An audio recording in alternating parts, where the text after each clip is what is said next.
이란이 시간 낭비? 트럼프 한마디에 증발한 코스피 400조. 어제 오전까지만 해도 투자자들은 웃고 있었습니다. 삼성전자가 사상 최대 영업이익을 발표했거든요. 그런데 장이 끝날 때쯤 상황이 완전히 뒤집혔습니다. 코스피는 하루 만에 5.35% 급락했고 삼성전자와 SK하이닉스는 야간 거래에서 각각 9%, 8%대로 추가 폭락했습니다. 이 모든 게 트럼프 대통령의 말 한마디에서 시작됐습니다. 오늘 영상에서는 트럼프가 정확히 무슨 말을 했는지, 왜 그 말 한마디에 시장이 이렇게까지 흔들렸는지, 지금 우리 계좌는 어떻게 대응해야 하는지, 이 세 가지를 순서대로 짚어드리겠습니다. 트럼프는 무슨 말을 했나? 이란과의 종전 MOU 끝났다. 발단은 이렇습니다. 미국과 이란은 최근 몇 달간 종전 관련 양해각서, 이른바 MOU 체제를 유지하며 어렵게 긴장을 완화해왔습니다. 호르무즈 해협 봉쇄 우려도 한풀 꺾이고 국제유가도 안정을 찾아가는 분위기였죠. 그런데 8일 트럼프 대통령이 이 양해각서가 끝났다고 직접 언급했습니다. 이어 이란을 상대하는 건 시간 낭비라는 취지의 발언까지 나오면서 시장은 이걸 사실상 재충돌 가능성 시사로 받아들였습니다. 여기에 앞서서는 프로젝트 프리덤 재개 검토 발언까지 나온 상태였습니다. 즉 하루아침에 나온 돌발 발언이 아니라 며칠에 걸쳐 긴장감이 쌓이다가 8일 발언으로 방아쇠가 당겨진 구조라고 보시면 됩니다. 문제는 타이밍입니다. 하필 이 발언이 나온 날이 삼성전자의 깜짝 실적 발표일이었다는 거죠. 왜 하필 이렇게까지 시장이 흔들렸나? 여기서 한 가지 짚고 넘어가야 할 게 있습니다. 이란 리스크 하나로 코스피가 5%나 빠졌다. 이건 사실 정확한 설명이 아닙니다. 실제로는 몇 가지 악재가 동시에 겹친 복합 골절에 가깝습니다. 첫 번째, 삼성전자 실적은 좋았지만 너무 좋아서 문제였습니다.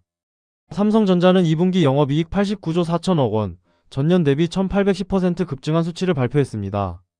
시장 전망치를 5조 원가량 웃돈 어닝 서프라이즈였죠. 그런데 반도체 업황 특성상 지금처럼 좋을 때 정점을 찍고 이후 둔화되는 사이클이 반복돼 왔습니다. 투자자들은 지금이 최고점 아니냐는 불안감에 오히려 차익 실현에 나섰습니다.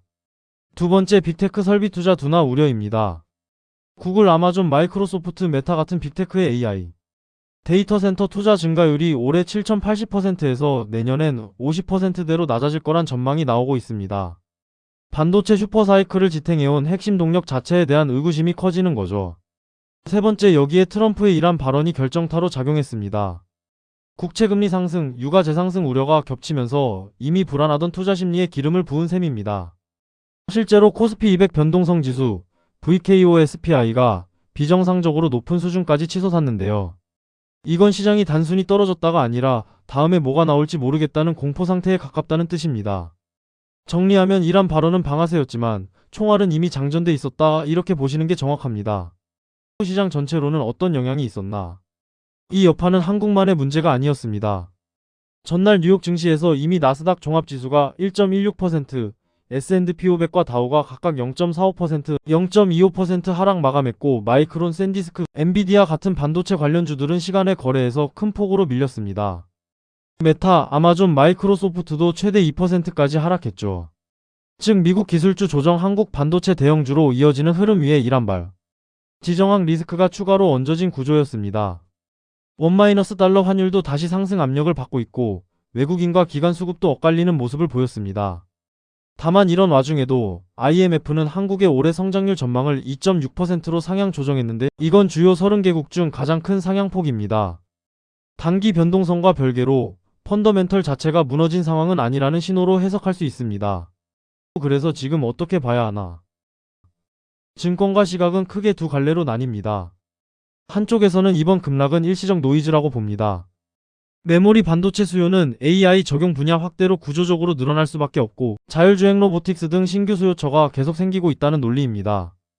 반대쪽에서는 펀더멘털에 큰 문제는 없지만 이익 증가율 자체는 정점을 지날 가능성이 크다고 봅니다. 실적이 계속 우상향하더라도 얼마나 더 좋아지느냐의 속도가 둔화되면 주가는 그 기대치 변화에 먼저 반응한다는 거죠. 전문가들이 공통적으로 지목하는 다음 관전 포인트는 7월 말에서 8월 초 미국 빅테크들의 2분기 실적과 설비 투자 가이던스 발표입니다. 이 시점에서 AI 투자 사이클이 계속 이어진다는 확인이 나오느냐가 지금의 조정이 눌림목으로 끝나느냐, 추세 전환으로 이어지느냐를 가를 변곡점이 될 걸로 보입니다. 이란 관련 지정학 리스크는 별개로 호르무즈 해협 봉쇄 여부와 후속 외교 협상 진행 상황을 계속 체크하셔야 합니다. 이 부분은 육아와 직결되기 때문에 반도체와는 또 다른 채널로 시장에 영향을 줄 수 있습니다. 투자자가 챙겨야 할 체크리스트. 오늘 내용을 실전 관점에서 세 줄로 정리해 드리겠습니다. 하나, 반도체 대형주는 실적과 주가가 따로 움직일 수 있다는 걸 기억하세요. 어닝 서프라이즈가 곧 주가 상승을 보장하지 않습니다. 특히 이미 많이 오른 종목일수록 좋은 뉴스에 판다는 현상이 나타날 수 있습니다. 둘, 지정학 리스크는 뉴스 헤드라인 하나로 판단하지 말고 흐름으로 보세요. 이번처럼 며칠에 걸쳐 긴장감이 쌓이다 특정 발언에서 터지는 경우가 많습니다. 셋, 7월 말 8월 초 빅테크 실적 발표 일정을 캘린더에 표시해 두세요. 지금 장세의 다음 방향을 결정할 가장 중요한 이벤트입니다. 정리하면 어제의 급락은 이란 하나 때문이 아니라 실적 피크아웃, 우려, 빅테크 투자 둔화 우려, 그리고 지정학 리스크가 겹친 결과였습니다. 시장은 늘 여러 개의 변수를 동시에 반영합니다. 오늘 영상이 지금 상황을 정리하는 데 도움이 되셨다면 구독과 좋아요 부탁드리고요. 다음 영상에서는 빅테크 실적 시즌을 앞두고 어떤 지표들을 미리 체크해야 하는지 다뤄보겠습니다. 감사합니다.